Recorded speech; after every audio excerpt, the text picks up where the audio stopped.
But Dr. Qureshi, I want to start by asking you, sir, in the court today, largely the government has said, we have made situation much better. We are ready for elections any time. Election Commission has to decide the timeline. So what happens from here on, sir? Is that an indication for the Election Commission to roll out the process?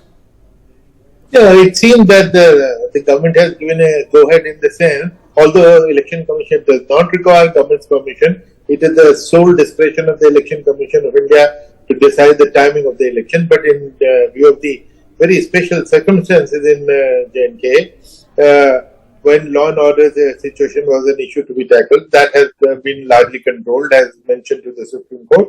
Now the ball seems to be in Election Commission's court now. And let me make it very clear, the Election Commission of India is always ready. All it needs is the 2-3 months of logistical preparation.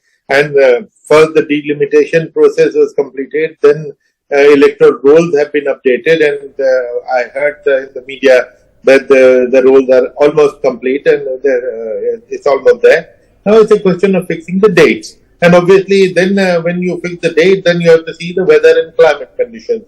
Obviously December and January, February are the dates to be avoided in extreme winter situation. Therefore, Election Commission can conduct the elections very early, very quickly, within a couple of months, and I'm sure they are prepared. And yeah, Qureshi Sahab, I wanted to understand one thing also from you. The centre has also been saying that, you know, we are moving towards that. We'll first conduct the panchayat polls and the block level polls, which already one round have already taken place.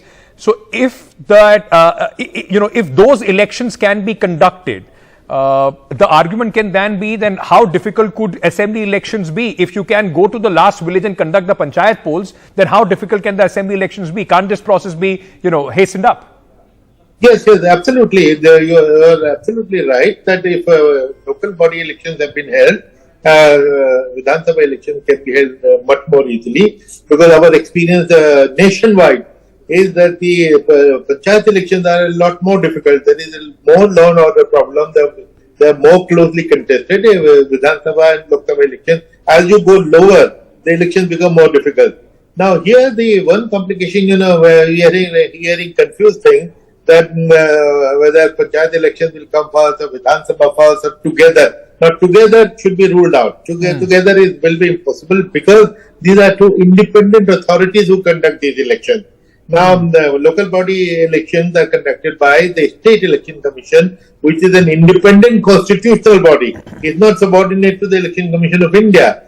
Therefore, now suppose they want one particular DM, Election Commission says, no, we want that DM, so there will be lots of logistical issues. So, simultaneous election should not be considered. Whichever comes first can be decided between the government, the Election Commission and the two election commissions.